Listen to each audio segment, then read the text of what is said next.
बिस्मिल्लाहिर्रहमानिर्रहीम। अस्सलाम वालेकुम स्टूडेंट्स। कैसे हैं आप? खैरियत से हैं? मैं आपका सिलेबस देख रहा था, एफसीएमए का सिलेबस देख रहा था, तो उसमें मैंने देखा कि हमने जो सिलेबस कवर कर लिया है उसके लिहाज से मेरा दिल चाह रहा था कि आज आपके साथ डिस्कशन करूं। और फिर चूंकि हमने जो लास्ट सेशन में एक चैप्टर ख़त्म किया था उसके ऊपर भी बात करना चाह रहा था, तो मैंने कहा कि पहले आपके साथ सिलेबस की बात की जाए। तो सिलेबस के पॉइंट ऑफ व्यू से हमारे पास चार पार्ट्स थे। Part A, part B, part C और पार्ट डी। तो पार्ट ए के लिहाज से तीन चैप्टर्स कह लें या तीन टॉपिक्स कह लें, वो हमने कवर करने थे। नंबर वन टॉपिक था introduction to management accounting. Second chapter था क्लास कॉस्ट क्लासिफिकेशन। और तीसरा चैप्टर था कॉस्ट बिहेवियर। तो पार्ट वन के लिहाज से हमने दूसरा और तीसरा चैप्टर जो है वो मुकम्मल कर लिया था। और जो पहला चैप्टर है इंट्रोडक्शन टू मैनेजमेंट अकाउंटिंग, ये हम सबसे आखिर में करेंगे। ठीक है, ये वाला टॉपिक हम सबसे आखिर में करेंगे। अब आगे चलते हैं पार्ट बी की तरफ। तो पार्ट बी में हमने कॉस्ट अकाउंटिंग सिस्टम्स के ऊपर बात करनी थी। और कॉस्ट अकाउंटिंग सिस्टम जो है ना वो तीन पढ़ने थे हमने। एक था अकाउंटिंग फॉर मटेरियल, दूसरा अकाउंटिंग फॉर लेबर और तीसरा अकाउंटिंग फॉर ओवरहेड्स। अब इन तीन टॉपिक्स में से हमने एक टॉपिक मुकम्मल कर लिया है, अकाउंटिंग फॉर मटेरियल, जो कि हिस्सा था कॉस्ट अकाउंटिंग सिस्टम का। आज हम अकाउंटिंग फॉर लेबर के ऊपर बात करेंगे। ठीक है, तो अकाउंटिंग फॉर लेबर के ऊपर जो हम बात करेंगे, तो उसमें हमने कौन कौन से टॉपिक्स को आज के दिन कवर करना है वो आज हम देख लेते हैं। मैं डिटेल सिलेबस की तरफ आ गया हूँ। तो हमारे पास अकाउंटिंग फॉर लेबर का डिटेल सिलेबस आ गया है। इसमें जो डिटेल से जो सिलेबस दिया हुआ है, इसमें जो अलाइनमेंट दी हुई है सिलेबस लिखने की, वो उस तरह नहीं लिखी हुई जिस तरह लिखनी चाहिए थी। मींस के कुछ टॉपिक्स जो हैं वो बाद में डिस्कस करने वाले हैं, वो पहले लिखे हुए हैं, और जो जो पहले लिखने वाले हैं वो बाद में लिखे हुए हैं। तो मैंने आपको जो है वो उसी तरतीब से पढ़ाना है जिस तरतीब से जो है वो इसको पढ़ाने का हक है। ठीक है, तो मैं सबसे पहले आज जो डिस्कशन स्टार्ट करूंगा वो होगी classification of labour, direct labour and indirect labour. ये वाला टॉपिक मैं आपके साथ डिस्कस करूंगा आज के दिन। फिर उसके बाद मैं आपके साथ डिस्कस करूंगा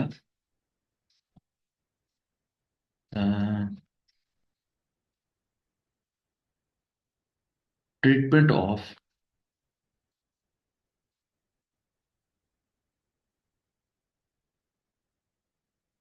over time and idle time. ठीक है, और फिर उसके बाद डिस्कस करूंगा आपसे रेम्यूनरेशन मेथड्स। ठीक है, तो ये तीन टॉपिक्स जो हैं वो इसी तरतीब से मैं आपके साथ डिस्कस करूंगा। सबसे पहले टॉपिक कौन सा होगा? Classification of labour, direct labour and indirect labour. दूसरा टॉपिक होगा treatment and calculation of overtime and idle time. और फिर तीसरा टॉपिक डिस्कस करूंगा आपके साथ remuneration methods, time based system, piece work system and individual and group incentive schemes. ठीक है, फिर उसके बाद मैं आपके साथ मजीद जो टॉपिक डिस्कस करूंगा वो फिर मैं आपके साथ बात कर लूँ। ठीक हो गया? तो आज हम बात करते हैं कि लेबर क्या होती है, व्हाट इज लेबर, लेबर की इकसाम कितनी होती हैं, दो इकसाम होती हैं। ठीक है, उसके लिहाज से हम बात करेंगे व्हाट इज लेबर।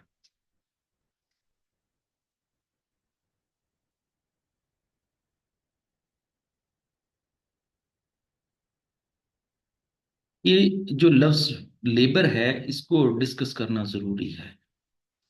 मैंने अक्सर देखा है कि चैप्टर को हम बड़े डिटेल से और बड़े जो है वो वास्ट डिस्कशन और बड़ी हाई लेवल के डिस्कशन से स्टार्ट करते हैं। मेरा ये ख्याल है कि सबसे पहले तो ये पता होना चाहिए कि जब हम कभी भी किसी भी चैप्टर को शुरू करते हैं तो उसकी बेसिक जो अंडरस्टैंडिंग है वो पहले होनी चाहिए। ठीक हो गया? तो मैं स्टार्ट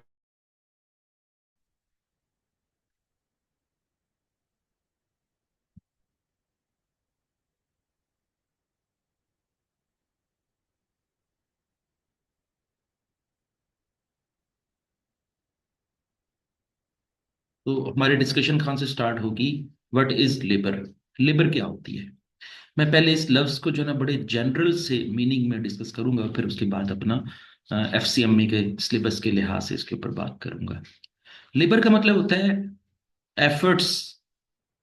लेबर का मतलब होता है किसी भी बंदे का अपने हाथ से काम करना लेबर कहलाता है। लेबर वैसे तो दो किस्म की होती है। एक होती है फिजिकल लेबर, एक होती है मेंटल लेबर।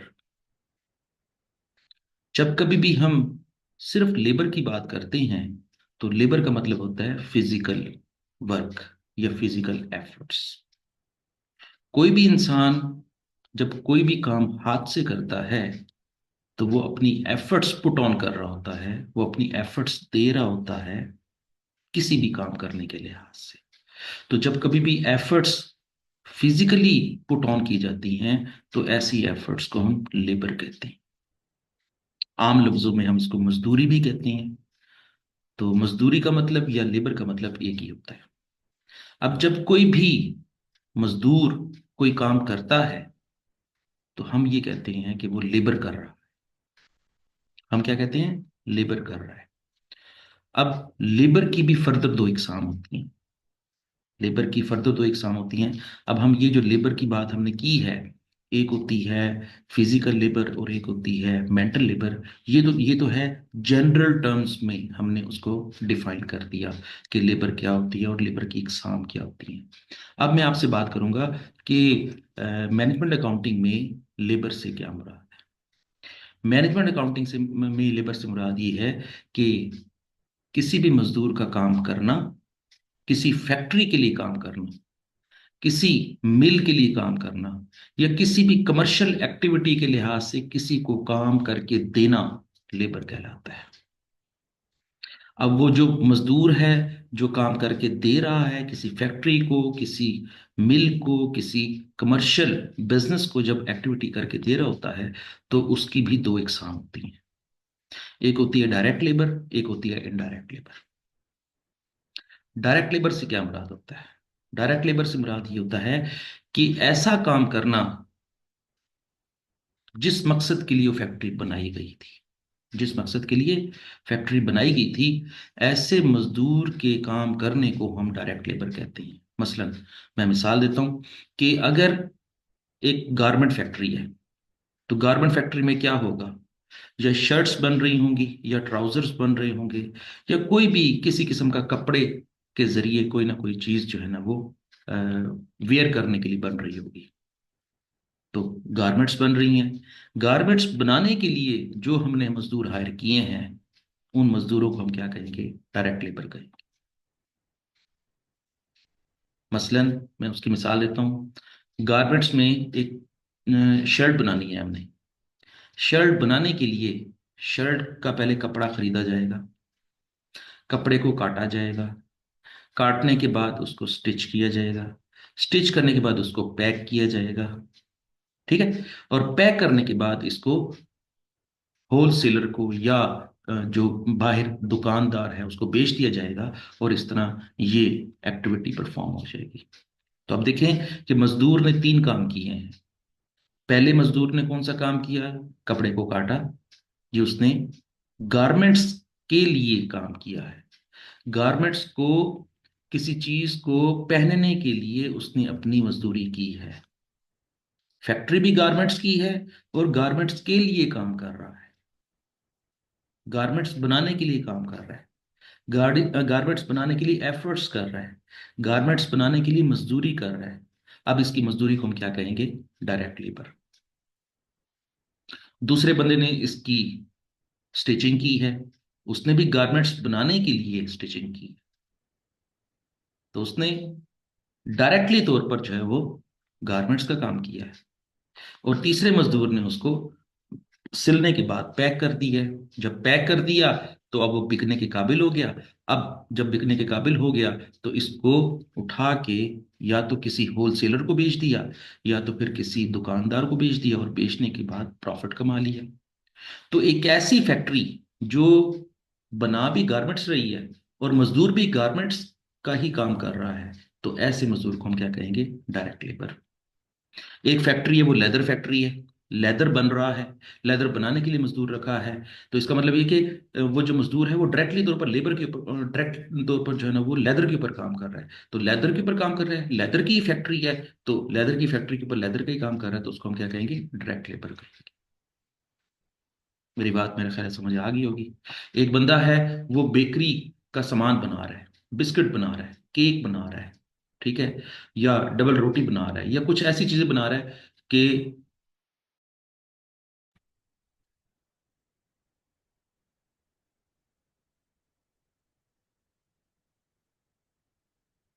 आज मेरे ख्याल है रिकॉर्डिंग के लिहाज से कुछ मसला आ रहा है। रिकॉर्डिंग बार बार जो है ना वो स्टॉप हो रही है, उसके लिए माजरत। अच्छा, तो हम बात कर रहे थे कि जिस चीज की फैक्ट्री है वही चीज बनाने के लिए जो मजदूर रखा गया है उस मजदूर को हम क्या कहेंगे? डायरेक्ट लेबर कहेंगे। क्लियर हो गया? अब मैं बात करता हूँ इनडायरेक्ट लेबर की। इनडायरेक्ट लेबर का मतलब ये है कि हर वो बंदा जो सिर्फ गारमेंट्स नहीं बना रहा, बाकी सारे काम कर रहा है। जैसे मजदूरों के ऊपर एक फोरमैन होता है, मजदूरों के ऊपर एक सुपरवाइजर होता है, मजदूरों के ऊपर एक उनकी उस फैक्ट्री के अंदर अकाउंटेंट होता है, उसके अंदर एडमिन ऑफिसर होता है, उसके अंदर जनरल मैनेजर होता है, उधर मैनेजर होता है, प्रोडक्शन मैनेजर होता है।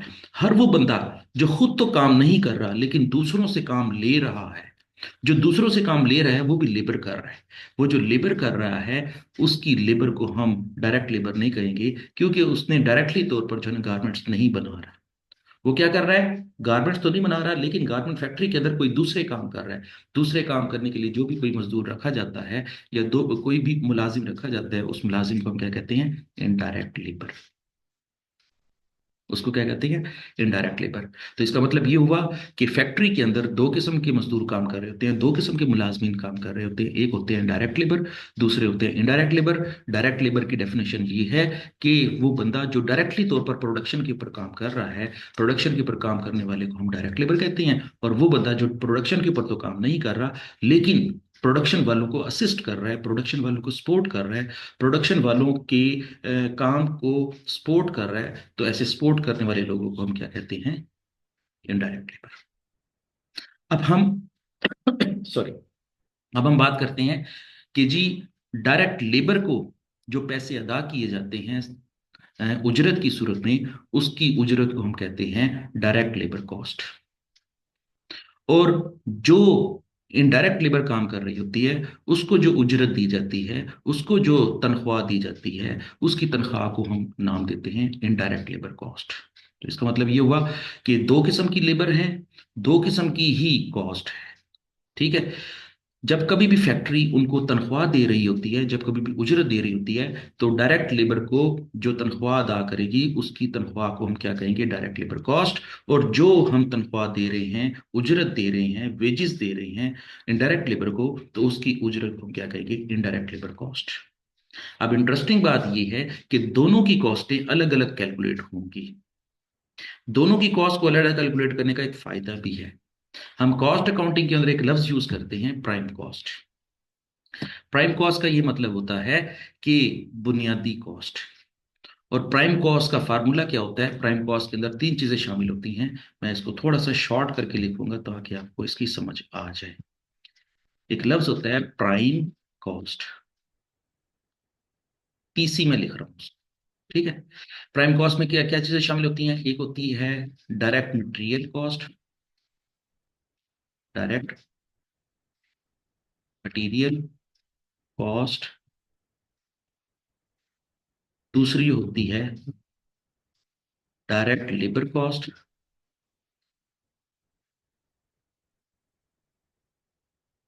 और तीसरी होती है डायरेक्ट एक्सपेंसेस।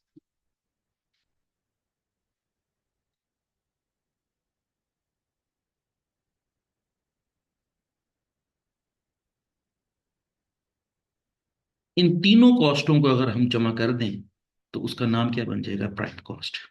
तो इसका मतलब ये हुआ कि हमने जो डायरेक्ट लेबर को जो तनख्वाह अदा की है उसकी तनख्वाह को हम क्या कहेंगे? Direct labour cost. और डायरेक्ट लेबर कॉस्ट डायरेक्टली किसका हिस्सा बन जाएगा? प्राइम कॉस्ट का हिस्सा बन जाएगा। तो जब कभी भी हम लेबर को जो तनख्वाह अदा करते हैं उसको अलग-अलग करने का मकसद भी ये होता है कि हमें डायरेक्ट लेबर कॉस्ट को अलग करना होता है, इनडायरेक्ट लेबर कॉस्ट को अलग करना होता है। जो डायरेक्ट लेबर कॉस्ट है वो प्राइम कॉस्ट का हिस्सा बन जाती है, और जो इनडायरेक्ट लेबर कॉस्ट है वो याद कर लें कि वो प्रोडक्शन ओवरहेड्स का हिस्सा बन जाती है। प्रोडक्शन ओवरहेड्स को हम फैक्ट्री ओवरहेड्स भी कहते हैं, प्रोडक्शन ओवरहेड्स को हम मैन्युफैक्चरिंग ओवरहेड भी कहते हैं। ठीक हो गया। तो अभी फिलहाल मैं आपके साथ जो बात कर रहा हूं वो ये है कि एक होती है डायरेक्ट लेबर कॉस्ट और एक होती है indirect labour cost. Direct labour cost prime cost का हिस्सा बन जाती है, और इनडायरेक्ट लेबर कॉस्ट आपका ओवरहेड्स का हिस्सा बन जाती है, प्रोडक्शन ओवरहेड्स का हिस्सा बन जाती है।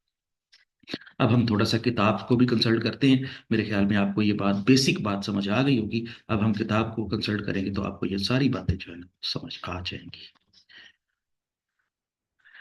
वो कह रहा है कि direct labour and indirect labour, one of the most important distinction of the labour is between direct and indirect cost. Bullets में वो कह रहा है कि direct labour cost makes part of the prime cost of product and include the basic पे of the direct workers. वो कहता है कि जो डायरेक्ट लेबर कॉस्ट है वो किस चीज का हिस्सा बन जाती है? प्राइम कॉस्ट का हिस्सा बन जाती है। और बड़ी इंटरेस्टिंग बात वो कह रहा है कि जो डायरेक्ट लेबर कॉस्ट हम अदा करते हैं उसको हम आम लफ्जों में बेसिक पे भी कहते हैं।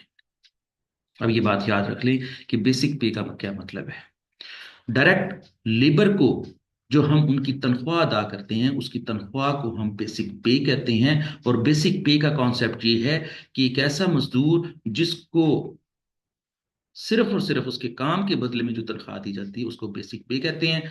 जब कभी भी हम उसको बोनस अदा करेंगे, जब कभी भी हम उसको कोई ओवर टाइम पेमेंट अदा करेंगे, जब कभी भी हम उसको कोई और चीज बेसिक पे के अलावा अदा करेंगे, तो वो बेसिक पे नहीं कहलाएगी, वो क्या कहलाएगी? इनडायरेक्ट लेबर कॉस्ट कहलाएगी। तो ये बात याद रख लें कि डायरेक्ट लेबर को जो तनख्वाह अदा की जाती है उसको हम नाम क्या दिया करेंगे नेक्स्ट टाइम? बेसिक पे का नाम दिया करेंगे। और बेसिक पे के अलावा अगर कोई चीज़ हम उसको अदा करते हैं, जैसे बोनस अदा कर रहे होते हैं, जैसे उसको हम मुख्तलिफ किस्म के ओवर टाइम्स अदा कर रहे होते हैं, कभी कभी मैं नीचे आपके साथ डिस्कशन करूंगा कि और भी बहुत सारी ऐसी चीज़ें हैं जो बेसिक पे के अलावा हम अपने मजदूर को अदा कर रहे होते हैं। तो मजदूर को जब कभी भी हम बेसिक पे अदा करेंगे तो वो क्या नाम बन जाएगा? Direct labour cost. और अगर हम इसके अलावा भी कोई चीज़ अदा कर रहे हैं, तनख्वाह के अलावा भी कोई चीज़ पे कर रहे हैं, उसकी उजरत के तौर पर हम उसको अदा कर रहे हैं, तो वो सारी की सारी क्या कहलाएगी? इनडायरेक्ट लेबर कॉस्ट कहलाएगी। अब यही दो डिस्टिंक्शन आपने याद रखनी है। एक होती है बेसिक पे और एक होती है बेसिक पे के अलावा। जो बेसिक पे के अलावा है वो इनडायरेक्ट लेबर कॉस्ट है, और जो बेसिक पे है वो क्या है? डायरेक्ट लेबर कॉस्ट है। मुझे उम्मीद है कि आपको ये बेसिक डिफरेंस जो है ना वो समझ आ गया होगा। हम आगे डिस्कशन करते हैं इसके ऊपर। फिर वो कहता है कि direct workers are those employees who are directly involved in the producing the output of the business. Simple, कि जिस चीज का कारोबार कर रहे हैं वही चीज अगर हम बनाने के लिए किसी भी मजदूर को रख रहे हैं और वो डायरेक्टली तौर पर वही काम कर रहा है, तो उस मजदूर को हम क्या कहेंगे? डायरेक्ट वर्कर कहेंगे, उसको हम डायरेक्ट लेबर कहेंगे। और वो जो डायरेक्ट लेबर या डायरेक्ट वर्कर है वो क्या होगा? आपका डायरेक्टली इन्वॉल्व होगा प्रोडक्शन प्रोसेस पे। तीसरी बुलेट वो कहता है indirect labour cost makes part of the overheads. जिस तरह थोड़ी देर पहले मैंने बताया आपको कि जो इनडायरेक्ट लेबर कॉस्ट होती है वो किस चीज का हिस्सा बन जाती है? ओवरहेड्स का हिस्सा बन जाती है, जिसको हम इनडायरेक्ट कॉस्ट भी कहते हैं। एंड इंक्लूड द बेसिक पे ऑफ द इंटरेक्ट वर्कर्स, और उसके अंदर बेसिक पे भी शामिल होती है। किसी भी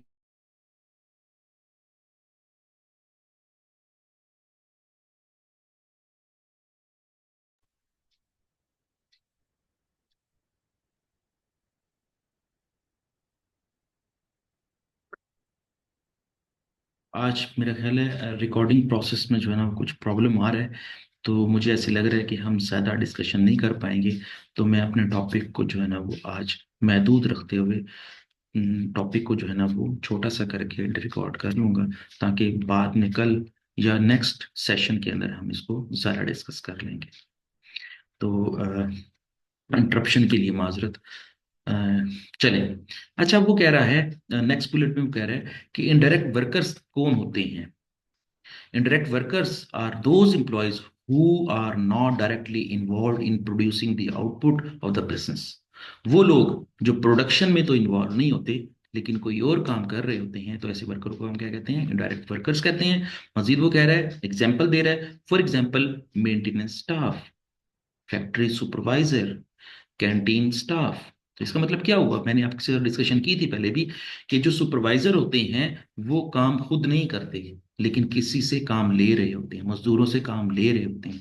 जो मजदूरों से काम ले रहे होते हैं उनको फोरमैन कहते हैं, उनको सुपरवाइजर कहते हैं। ठीक है, ऐसे तमाम लोग कौन सी लेबर में कैटेगराइज करते हैं? इनडायरेक्ट लेबर में कैटेगराइज करते हैं। वो कहता है कि कैंटीन चलाने वाले को भी हम क्या कहेंगे? इनडायरेक्ट लेबर कहेंगे। और जो मेंटेनेंस स्टाफ है, जो कि वर्कशॉप के अंदर काम कर रहा होता है, जो चीज़ तो प्रोड्यूस नहीं कर रहा होता लेकिन फैक्ट्री की जो मशीनरी है उसको सही करने में मसरूफ होता है, फैक्ट्री ने उसको भी अपॉइंट किया होता है, वो मजदूरी तो कर रहा होता है, फैक्ट्री के लिए मजदूरी कर रहा होता है लेकिन वो प्रोडक्शन नहीं कर रहा होता, चीज़ प्रोड्यूस नहीं कर रहा होता। जो बंदा चीज़ प्रोड्यूस कर रहा होगा वो डायरेक्ट लेबर होगा। जो प्रोड्यूस तो नहीं कर रहा लेकिन प्रोड्यूस करने वालों को सपोर्ट कर रहा होगा, उनकी हेल्प कर रहा होगा, तो ऐसे वर्कर को हम क्या कहेंगे? इनडायरेक्ट लेबर कहेंगे। बहुत ही इंपॉर्टेंट बुलेट अब स्टार्ट होने वाली है, मैं आपके साथ डिस्कशन कर रहा हूँ। वो है इस पेज की आखिरी बुलेट, और उसमें लिखा हुआ है कि indirect labour cost are also include the following. क्या कह रहा है वो? कि इनडायरेक्ट लेबर कॉस्ट जो है वो इन चीजों पर मुश्तमिल है। मैंने कहा था आपके साथ कि जी, अगर हम बोनस पेमेंट करते हैं तो बोनस पेमेंट जो है वो हम मजदूर को ही कर रहे होते हैं। मजदूर को जब कभी भी बेसिक पे के अलावा जो कुछ भी अदा करेंगे तो उसको हम क्या कहेंगे? इनडायरेक्ट लेबर कॉस्ट कहेंगे। और उसमें इनडायरेक्ट लेबर कॉस्ट में सबसे बड़ी एग्जांपल क्या है? बोनस की। अगर हम बोनस देंगे तो वो क्या कहलाएगी? Indirect labour cost. अगर हम उसे बेनिफिट कंट्रीब्यूशन अदा करेंगे तो वो क्या कहलाएगी? आपकी इनडायरेक्ट लेबर कॉस्ट। मैं यहाँ पर एक्सप्लेन कर देता हूँ कि बेनिफिट कंट्रीब्यूशन से क्या मुराद है। बेनिफिट कंट्रीब्यूशन से मुराद ये है कि जब कभी भी फैक्ट्री अपनी जेब से, जब कभी भी किसी मजदूर को उसकी फलाह बहबूद के लिए जब कभी भी अपनी जेब से कुछ पैसे अदा करेगी तो उसको हम बेनिफिट कंट्रीब्यूशन कहते हैं। मैं उसकी मिसाल इस तरह देता हूं कि फैक्ट्री के अंदर कुछ ऐसे मजदूर भी काम कर रहे होते हैं जो परमानेंट मुलाजमीन होते हैं। परमानेंट मुलाजमीन की फलाह बहबूद के लिए ग्रेजुटी स्कीम जो है वो अनाउंस की जाती है, पेंशन स्कीम अनाउंस की जाती है, या मुलाजमीन के बच्चों की शादी के लिए या उनकी बच्चों की तालीम के लिए या उनके वालिदैन की, मजदूरों के वालिदैन की डेथ की सूरत में जब तजहीज़ व तकफीन की जा रही होती है या उनके कफन दफन का अरेंजमेंट किया जा रहा होता है, तो उस अरेंजमेंट के लिए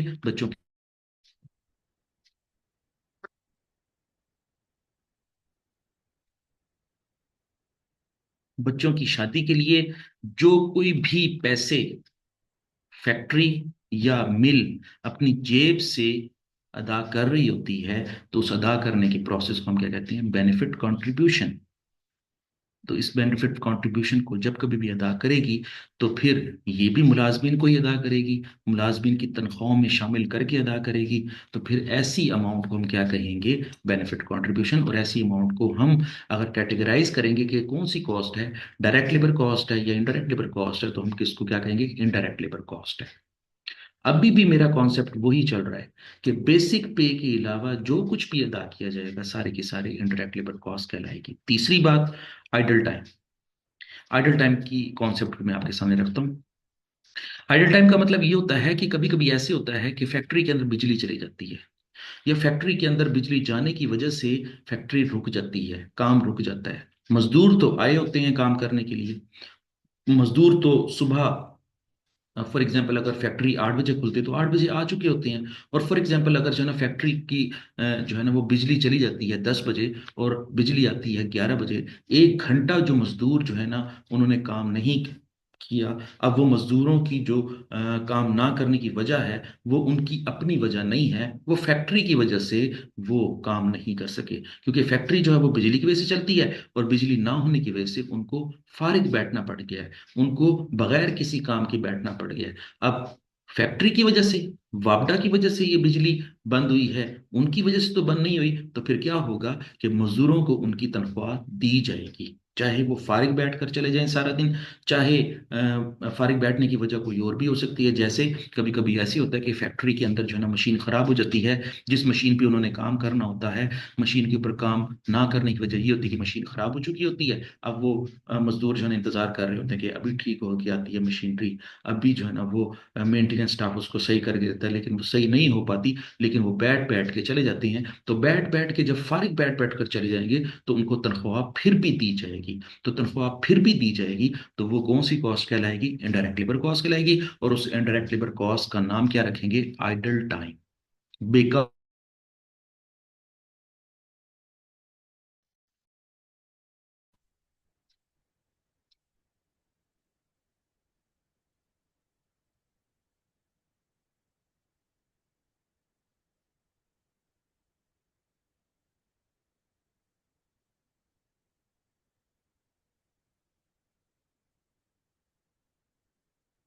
जी, तो आइडल टाइम का मतलब समझ आ गया आपको, कि ऐसा टाइम जिस टाइम मजदूर जो है वो काम नहीं कर सका और वो फारिग बैठा रहा है, तो ऐसे टाइम को हम क्या कहेंगे? Idol time. और इस आइडल टाइम की वजह से फैक्ट्री उनको।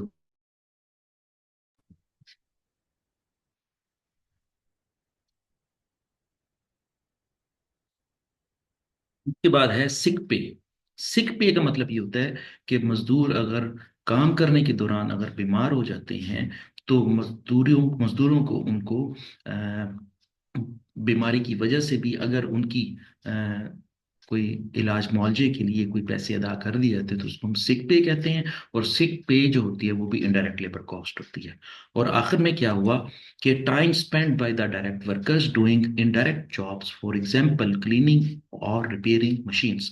वो कहता है कि जी कभी कभी ऐसे होता है कि बड़ी बड़ी फैक्ट्रीज में ऐसे होता है कि फैक्ट्रीज जो है वो अपना मेन प्रोडक्शन का काम रोक के पहले वो कहते हैं कि मशीनों को साफ किया जाए। मशीनों को जो है ना वो किसी किस्म की अगर कोई सफाई करनी है, या कोई भी जो है ना वो डेंटिंग पेंटिंग करनी है, या किसी भी किस्म का जो है ना वो काम करना पड़ जाए, तो उस काम करने की वजह से उनको जो तनख्वाह अदा की जाती है वो क्या कहलाएगी? इनडायरेक्ट लेबर कॉस्ट कहलाएगी। ठीक है। तो ये सारी की सारी जितनी भी मैंने बुलेट्स पढ़ी हैं, bonus payment, benefit contribution, idle time, sick pay, और और जॉब्स करने की वजह से जो तनख्वाह अदा की जाती है, इसको हम क्या कहेंगे? इनडायरेक्ट लेबर कॉस्ट कहेंगे। तो क्वेश्चन के अंदर कभी भी इस तरह की जो है ना वो पेमेंट्स अगर आ जाएंगी और आपसे पूछा जाएगा कि ये कौन सी पेमेंट्स हैं, तो आपने कहना है इनडायरेक्ट लेबर कॉस्ट। ठीक हो गया? चले आगे चलते हैं थोड़ा सा। एक क्वेश्चन बल्कि सॉल्व करते हैं। वो पूछ रहा है, टेस्ट योर अंडरस्टैंडिंग में, कि जितना हमने पढ़ लिया है उसके लिहाज से अगर कोई क्वेश्चन पूछा जाए तो आप जवाब दे सकते हैं। वो कहता है कि which one of the following should be classified as a direct labour. वो कहता है कि नीचे दी गई जितनी भी ऑप्शंस हैं इनमें से कौन सी डायरेक्ट लेबर कॉस्ट कहलाएगी? Supervisor salaries in a factory, supervisor को तनख्वाहें दी जा रही तो ये डायरेक्ट लेबर कॉस्ट है? नो, गलत। वो कहते हैं कि बीटा में कह रहा है maintenance workers looking after equipment in the hospital. वो कहते हैं कि हॉस्पिटल के अंदर जो है ना वो मेंटेनेंस की जा रही है और इक्विपमेंट को साफ किया जा रहा है, उनको मेंटेन किया जा रहा है, उसके लिए जो तनख्वाह अदा की जा रही है, क्या वो डायरेक्ट लेबर है? नो, गलत। फिर वो कहते हैं brick layer in a house building company. वो कहते हैं कि जी जो एक ऐसी कंपनी जो कि जो है ना वो मकान बनाती है, और मकान बनाने के लिहाज से ब्रिक लेयर जो है ना वो हमने अपॉइंट किया हुआ है। तो ब्रिक लेयर जो होता है वो एक किस्म का ईंटों को तरतीब लगाने वाला होता है। तो बिल्डिंग जो फैक्ट्री होती है या बिल्डिंग की कंपनी होती है, वो जब कभी भी ब्रिक लेयर को अपॉइंट करती है, तो वो ईंटों के ऊपर काम करने के लिए जो है वो काम के लिए अपॉइंट करती है। तो फैक्ट्री भी जो है ना वो कंस्ट्रक्शन फैक्ट्री, और कंस्ट्रक्शन फैक्ट्री के अंदर जो है ना जो मजदूर काम कर रहा है वो कंस्ट्रक्शन का ही काम कर रहा है। तो कंस्ट्रक्शन के काम करने के लिए जो बंदा अपॉइंट किया जाएगा वो क्या होगा? डायरेक्ट लेबर होगी। तो हमारे क्वेश्चन के लिहाज से, इस लिहाज से हमारे क्वेश्चन में जो सी ऑप्शन है वो क्या है? Direct labour cost. और ये हमारी एक्चुअल ऑप्शन है। ठीक हो गया? जिस तरह मैंने डायरेक्ट लेबर कॉस्ट की आपको एग्जांपल बताई थी या आपको कॉन्सेप्ट दिया था, तो उसमें कहा था कि जिस चीज की कंपनी है, उसी काम के लिए जब कभी भी कोई मजदूर रखा जाएगा तो वो डायरेक्ट लेबर कहलाएगी। ठीक है, डायरेक्टली तौर पर उस काम में इन्वॉल्व हो जाएगा। कंस्ट्रक्शन फैक्ट्री है, कंस्ट्रक्शन फैक्ट्री में क्या होता है, चीज कंस्ट्रक्ट होती है, मिस्त्री मजदूर रखे जाते हैं, चाहे वो जो है वो ईंटें उठाने वाला हो या ईंटें लगाने वाला हो, चाहे वो मिस्त्री हो, चाहे वो रेत उठाने वाला हो, चाहे वो सीमेंट उठाने वाला हो, वो सारे के सारे कौन से होंगे, डायरेक्ट लेबर होगी। ठीक हो गया। चले, और डी ऑप्शन में भी को भी बात कर लेते हैं कि डी ऑप्शन में क्या है, wages of the cleaning and house keeping personal. वो कहता है कि जी सफाई के लिए बंदे रखे गए हैं। ठीक है, फैक्ट्री की सफाई के लिए जो बंदे रखे गए हैं उनको हम क्या कहेंगे, इनडायरेक्ट लेबर कहेंगे। तो इसका मतलब ये हुआ कि हमारी पूरी की पूरी चार ऑप्शंस में से सिर्फ सी ऑप्शन जो है वो डायरेक्ट लेबर है, बाकी सारे के सारे इनडायरेक्ट लेबर है। चलें जी, ये हमारी अंडरस्टैंडिंग भी मुकम्मल होगी कि डायरेक्ट लेबर को क्या होती है और डायरेक्ट लेबर क्या होती है, और डायरेक्ट लेबर को जो अदा किए जाते हैं वो क्या होता है, डायरेक्ट लेबर कॉस्ट, और डायरेक्ट लेबर पर जो पैसे अदा किए जाते हैं उसको क्या कहते हैं, इनडायरेक्ट लेबर कॉस्ट। चलें जी, अब ये बहुत अहम टॉपिक शुरू होने वाला है, तो मुझे उम्मीद है कि आपको इसकी जल्दी समझ आ जाएगी। वो टॉपिक क्या है, एक ये टॉपिक है over time and over time premium. Over time से क्या अपराध होता है? सबसे पहले तो हमें ये पता होना चाहिए कि ओवर टाइम क्या होता है। ओवर टाइम की डेफिनेशन बड़ी सिंपल है। हम मजदूर जो है वो एक खास टाइम पीरियड के लिए मजदूर को मजदूरी पर रखते हैं।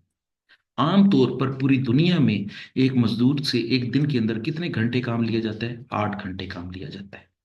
अब 8 घंटे ही काम लेने की हम उसके लिए उसके साथ जो है ना वो एग्रीमेंट करते हैं।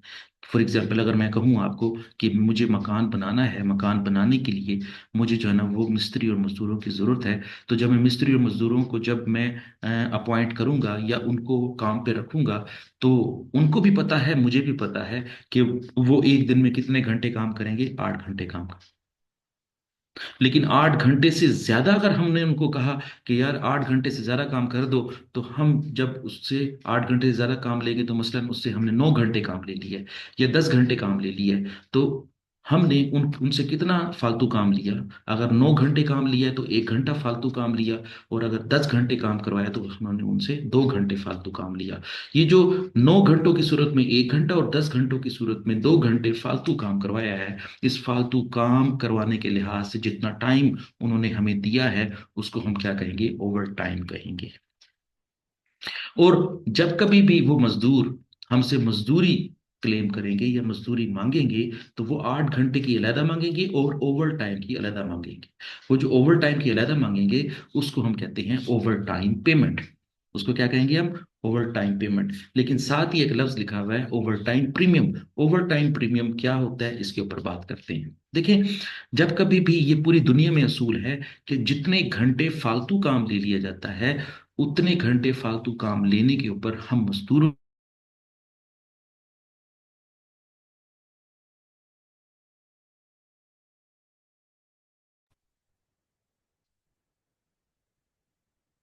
जी, तो हम ये बात कर रहे थे कि जिस वक्त जो मजदूर जो है वो ओवर टाइम काम करता है, तो ओवर टाइम की जो अदायगी होती है, ये जो पेमेंट होती है, वो आम तौर पर पूरी दुनिया में या तो डबल होती है या 1.5 गुना होती है। मसलन एक मजदूर है, उसने मजदूरी पूरे दिन जो है ना मजदूरी की और उसने 9 घंटे काम किया। हमने उसके साथ तय किया था कि मैं तो हम आपको जो है ना वो 1 घंटे के 100 रुपये अदा करेंगे। तो 8 घंटे के पैसे कितने बनेंगे, 800 रुपये। लेकिन जो उसने 9वां घंटा काम किया है, उसको हमने 100 रुपये के हिसाब से पेमेंट नहीं करनी। अब हमने उसको 150 रुपये के हिसाब से या 200 रुपये के हिसाब से पेमेंट करनी है। 150 का मतलब है 1.5 गुना पेमेंट, और 2 गुना का मतलब है 200 पे दो दुगुना पेमेंट। ठीक है, तो इसका मतलब ये हुआ कि आम जो रेट हम अदा करते थे 8 घंटे के लिहाज से, उसको जो रेट अदा करते थे उसको हम बेसिक रेट कहते थे या उसको हम बेसिक पे कहते थे। लेकिन जब कभी भी हम उसको, जब ओवर टाइम काम करेगा, तो उसको 1 घंटे के पैसे 100 रुपये नहीं देंगे बल्कि 150 रुपये देंगे। वो जो 150 दिए हैं उसमें 100 रुपया जो है वो बेसिक पे कहलाएगी, लेकिन 50 रुपये क्या कहलाएगी, ओवर टाइम प्रीमियम कहलाएगा। अगर हम उसको ओवर टाइम काम करने के ऊपर 100 के बजाय 200 रुपये अदा करते हैं, 1 घंटे के 200 रुपये अदा करते हैं, तो इस 200 रुपये को कैटेगराइज कैसे करेंगे, 200 में से पहला 100 रुपया जो है वो बेसिक पे कहलाएगी, और जो बाकी जो 100 रुपया फालतू दिया है उसको हम क्या कहेंगे, ओवर टाइम प्रीमियम कहेंगे। तो इसका मतलब ये हुआ कि जब कभी भी ओवर टाइम काम लिया जाता है तो ओवर टाइम की पेमेंट को हम ओवर टाइम पेमेंट कहेंगे, और ओवर टाइम पेमेंट आमतौर पर 1.5 गुना या 2 गुना होती है। जितनी जो है ना वो बेसिक रेट से जितने ज्यादा पैसे अदा करेंगे वो सारे के सारे ओवर टाइम प्रीमियम कहलाएगा। और जितने भी हम उसको पेमेंट करेंगे आमतौर पर जो है वो हर घंटे की पेमेंट जो है ना वो बेसिक रेट से करते होते हैं, लेकिन जब ओवर टाइम काम करेगा तो उसको डबल या 1.5 गुना अदा करेंगे। ठीक हो गया। चलिए, अब हम एक एग्जाम्पल के जरिए भी इसको समझ लेते हैं। यहाँ पर एक एग्जाम्पल लिखी हुई है, मैं ये एग्जाम्पल आपके साथ डिस्कस करता हूँ। वो कहता है कि for example, if Fred is paid basic wage of 8 per our, Fred को जो है ना वो 1 घंटे के 8 रुपए अदा किए जाते हैं, and overtime is paid at time and half. इसका मतलब क्या हुआ कि ओवर टाइम की पेमेंट जो है ना वो 1.5 गुना की जाएगी। टाइम एंड हाफ का मतलब क्या हुआ, 1.5 गुना। ठीक हो गया। अच्छा, अब 1.5 गुना क्या होगा, ये मैं बेसिकली आपको जो है ना वो इसकी कैलकुलेशन भी सिखा देता हूँ कि 1.5 गुना कैसे कैलकुलेट करेंगे। हम उसको आम रूटीन में कितने अदा कर रहे हैं, 8 रुपए अदा कर रहे हैं। लेकिन जब 1.5 गुना अदा करेंगे तो 1.5 गुना का मतलब क्या है, 1.5। ठीक है। तो 1.5 गुना का मतलब क्या हो जाएगा, 12 रुपए। ठीक है। अब क्या होगा, अगर एक मजदूर 1 घंटा फालतू काम करता है तो हम पूरे घंटे के कितने पैसे देंगे, 12 रुपए देंगे। लेकिन 12 रुपए को दो हिस्सों में तकसीम कर देंगे। जो 8 रुपए हैं उसको हम क्या कहेंगे, बेसिक पे कहेंगे, और जो 4 पे हैं उसको हम क्या कहेंगे, ओवर टाइम प्रीमियम कहेंगे। ठीक हो गया। तो टोटल क्या कहेंगे, 12 रुपए अदा करेंगे, लेकिन उसमें से 8 रुपए का एक एक हिस्सा बना देंगे, और 4 रुपए का एक एक हिस्से को क्या कहेंगे, बेसिक पे। मैं इसको बीपी के नाम से लिख रहा हूँ, ठीक है, बेसिक। अच्छा जी। तो 12 में से 8 जो है वो बेसिक पे कहलाएगी, और 12 में से 4 पे क्या कहलाएगा, ओवर टाइम प्रीमियम कहलाएगा। चलें, ये तो हो गया आपका कॉन्सेप्ट। अब हम एक क्वेश्चन कर लेते हैं, और इस तरह हमारा जो है ना वो एक सवाल अच्छे तरीके से सॉल्व हो जाएगा।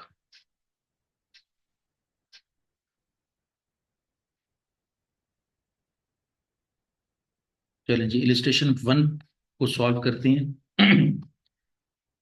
Viana is a direct labor employee who works a standard 35 hours per week. Standard तौर पर एक जो मजदूर है वो 35 घंटे काम करता है। अब यहां पर मैं आपको ये बात बता दूं, गो के पहले भी बता दी है, कि 35 घंटे काम करना उसका स्टैंडर्ड टाइम है। इतने घंटे वो हर सूरत में काम करेगा। स्टैंडर्ड का मतलब क्या हुआ, इतने घंटे वो हर सूरत में अदा करेगा। और इतने घंटे काम करने के पर उसको कितने पेमेंट की जाएगी, and paid a basic rate of 12 per hour. 1 घंटे के उसको 12 रुपए अदा किए जाएंगे। ठीक है। स्टैंडर्ड टाइम कितना हो जाएगा, 35 घंटे। अगर सिर्फ 35 घंटे काम करता है तो उसको हर घंटे के हिसाब से 12 रुपए मिलेंगे। लेकिन अगर 35 घंटों से ज्यादा काम करता है तो उस ज्यादा काम को हम क्या कहेंगे, ओवर टाइम। और ओवर टाइम की पेमेंट कैसे करेंगे, वो कहता है कि overtime is paid at time and third. इसका मतलब ये है कि उसको टाइम एंड थर्ड का मतलब क्या हुआ, कि उसको 12 रुपए तो अदा किए किए जाएंगे, लेकिन 12 का 1/3 कैलकुलेट करेंगे तो 1/3 बनता है 4 रुपए। उसको 4 रुपए फालतू भी अदा किए जाएंगे। मसलन वो 36 घंटे काम करता है, तो 36 घंटों के लिहाज से उसकी कैलकुलेशन कैसी होगी, 35 को 12 से जरब देंगे तो ये 35 घंटों की पेमेंट हो जाएगी। लेकिन 36वें घंटे की पेमेंट कैसे करेंगे, 12 रुपए भी अदा करेंगे और 4 रुपए इसके अलावा अदा करेंगे। जो 12 रुपए अदा करेंगे 1 घंटे के, वो होगा उसका बेसिक पे, और जो 4 रुपए अदा करेंगे उसको वो क्या कहलाएगा, ओवर टाइम प्रीमियम कहलाएगा। तो इसका मतलब क्या हुआ, 36वें घंटे के उसको कितनी पेमेंट करेंगे, 12 × 4 16 रुपए अदा करेंगे। ठीक है। तो जो 36वां घंटा काम किया उसके 1 घंटे के पैसे कितने बने, 16 रुपए। और 35 घंटों के हर हर घंटे के कितने पैसे बनेंगे, 12 रुपए बनेंगे। ठीक है। जो 36वें घंटे के 16 रुपए अदा करेंगे, उस 16 रुपए के दो हिस्से कर देंगे। एक हिस्सा होगा 12 रुपए, 12 रुपए को क्या कहेंगे, बेसिक पे, और 4 पे को क्या कहेंगे, ओवर टाइम प्रीमियम। ठीक हो गया। तो जरा चलते हैं, देखते हैं कि उसने क्वेश्चन में कितने घंटे काम किए हैं और उसको हमने पेमेंट किस तरह करनी है। वो कहता है इन वीक 8, 8वें हफ्ते में ही वर्कड 42 आवर्स। उसने 42 घंटे काम किया है।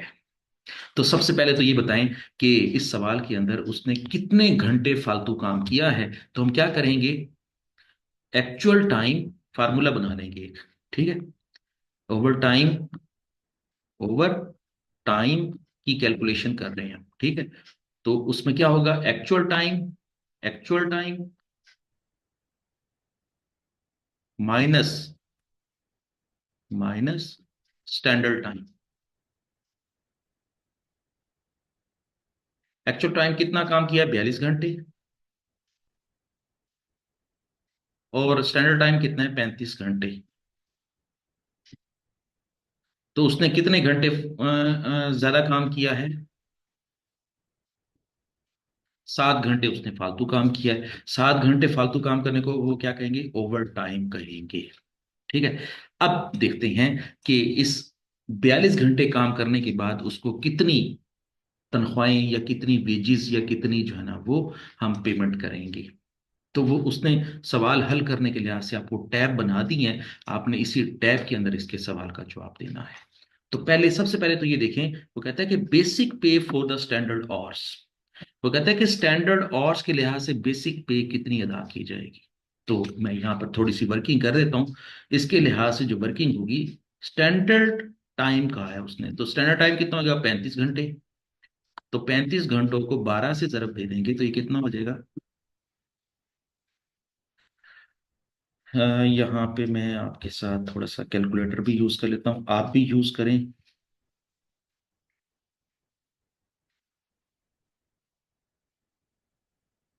35 × 12, तो वो 420 रुपये इस टैब में लिखेंगे। वो कह रहा है कि स्टैंडर्ड घंटों के कितने पैसे बनेंगे, तो आप कहेंगे 420 रुपये बनेंगे। ठीक है, फिर वो कहता है कि जी बेसिक पे फॉर ओवर टाइम आवर्स। वो कहता है कि ओवर टाइम आवर्स की बेसिक पे क्या है। तो ये बात याद रख लें कि 1 घंटे के हमने उसको देने हैं, ऊपर के 7 घंटों के पैसे जो है ना वो किस हिसाब से देने हैं, 16 रुपए के हिसाब से देने हैं। लेकिन वो कहता है कि 16 रुपए के हिसाब से देने हैं, तो फिर उसमें से 12 क्या होगा बेसिक पे, और 4 क्या होगा वो ओवर टाइम प्रीमियम। ठीक है, तो वो कह रहा है कि सबसे पहले सिर्फ ये बताएं कि बेसिक पे ओवर टाइम की कितनी होगी, तो वो भी यही होगी, 7 × 12, 7 × 12, और ये हो जाएगा 84। क्या हो जाएगा, 84। ठीक है, अच्छा। अच्छा, अब वो कह रहा है कि बेसिक पे फॉर स्टैंडर्ड ऑर्स वो तो ये है, लेकिन इस दौरान इनडायरेक्ट लेबर कॉस्ट क्या है, बिल्कुल कोई नहीं है। इस दौरान बेसिक पे फॉर ओवर टाइम आवर्स क्या है, बिल्कुल कोई नहीं है। ठीक है, अब वो कहता है ओवर टाइम प्रीमियम क्या है। यहां पर हम बात करेंगे कि ओवर टाइम प्रीमियम 1 घंटे का कितना है, 4 रुपये। ठीक है, और कितने घंटे काम किया और उसने एक्स्ट्रा 7 घंटे काम किया है, तो ये कितना बन जाएगा, 28 रुपये। ये 28 रुपये जो है ये उसको फालतू मिलेंगे। ये वही 28 रुपये हैं जो कि हम कहते थे ओवर टाइम प्रीमियम, कि हर 1 घंटे के पैसे उसको 16 रुपये अदा किए जाएंगे। 16 में से 12 क्या कहेंगे, बेसिक पे फॉर ओवर टाइम, वो हमने ये लिख दिया है। लेकिन 12 से ऊपर कितने हैं, 4 पे हैं, और हर 7 घंटे फालतू काम किया तो 7 घंटे का ओवर टाइम प्रीमियम क्या हो जाएगा, 28 रुपये हो जाएगा। ठीक है, और बोनस उसको हमारे क्वेश्चन में यहाँ पे लिखा हुआ है कि बोनस उसको 50 रुपये दिया गया। और हमने ये पढ़ा है अपनी लास्ट अंडरस्टैंडिंग में कि अगर बोनस अदा करेंगे तो वो क्या कहलाएगा, इनडायरेक्ट कॉस्ट कहलाएगी, और यहां पर हम उसको इनडायरेक्ट कॉस्ट ही लिखेंगे। तो इसका मतलब क्या हुआ, मैंने ये भी आपको सिखाया था कि बेसिक पे के अलावा जो कुछ भी अदा करेंगे वो क्या कहलाएगी, इनडायरेक्ट लेबर कॉस्ट कहलाएगी। और बेसिक पे को हम क्या कहेंगे, डायरेक्ट लेबर कॉस्ट कहेंगे। देखें जरा, ये दोनों बेसिक पे हैं। ये 420 रुपये तो वो हैं जो कि 35 घंटों के हैं, और ये 84 रुपये वो हैं जो कि 7 घंटों के हैं। तो ये जो 420 × 84, ये अब 42 घंटों के पैसे बन गए। आप इन 42 घंटों को इस तरह भी कैलकुलेट कर सकते हैं कि 42 × 12, 42 × 12, तो वो कितना बनेगा वो भी देख लेते हैं।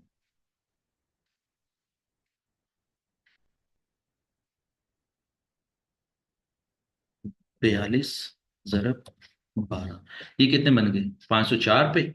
इन दोनों को जमा करेंगे, 420 × 84, इन दोनों को जमा करेंगे तो भी जो है वो 504 पे बन गए। तो इस तरह आप चेक कर सकते हैं कि ये जो आपके 420 अलग है, 84 अलग है, इन दोनों को जमा करेंगे तो कितना बन जाएगा, 504 पे। ठीक हो गया। अब अगर आपसे पूछा, हमारे से पूछा जाए कि टोटल डायरेक्ट लेबर कॉस्ट क्या है, तो आप कहेंगे 504 पे डायरेक्ट लेबर कॉस्ट है। ठीक है, 504 पे डायरेक्ट लेबर कॉस्ट है। और इनडायरेक्ट लेबर कॉस्ट क्या है, इन दोनों को जमा कर देंगे, 28 और 50, 78। ठीक हो गया। ये था आपका लेबर क्या होती है। लेबर को जो पैसे अदा करते हैं उसको हम क्या कहते हैं, लेबर कॉस्ट कहते हैं। लेबर कॉस्ट के दो हिस्से होते हैं, एक होती है डायरेक्ट लेबर कॉस्ट, एक होती है इनडायरेक्ट लेबर कॉस्ट। और अगर मजदूर को एक्स्ट्रा काम करने के ऊपर जो पैसे अदा किए जाते हैं उसको हम ओवर टाइम पेमेंट कहते हैं। और ओवर टाइम पेमेंट के दो हिस्से होते हैं, एक डायरेक्ट लेबर होती है, एक इनडायरेक्ट लेबर होती है। जो डायरेक्ट लेबर होती है उसको हम स्टैंडर्ड बेसिक पे कहलाते हैं, और जो एक्स्ट्रा पे किए जाते हैं उसको हम ओवर टाइम प्रीमियम कहते हैं। इस तरह हमने एक क्वेश्चन किया है जिसमें हमें अपने सारे के सारे कॉन्सेप्ट्स को चेक करने का मौका मिला है। आप भी ये क्वेश्चन जो है ना वो दोबारा करें और अपनी अंडरस्टैंडिंग के मुताबिक दोबारा करें। इंशाल्लाह कल जो है वो नए किसी टॉपिक के साथ जो है वो मैं आपके सामने रखूंगा। आज बार बार जो है वो फ्लक्चुएशन हो रही थी इंटरनेट में, तो जिसकी वजह से बार बार जो है वो डिस्कनेक्शन हो रही थी। मुझे उम्मीद है कि आपने इस फ्लक्चुएशन को जो है ना वो बर्दाश्त किया होगा। कल इंशाल्लाह जो है वो नए टॉपिक के साथ आऊंगा, तो उसके बाद फिर हम नए टॉपिक को डिस्कस करेंगे। टिल देन, अल्लाह हाफिज।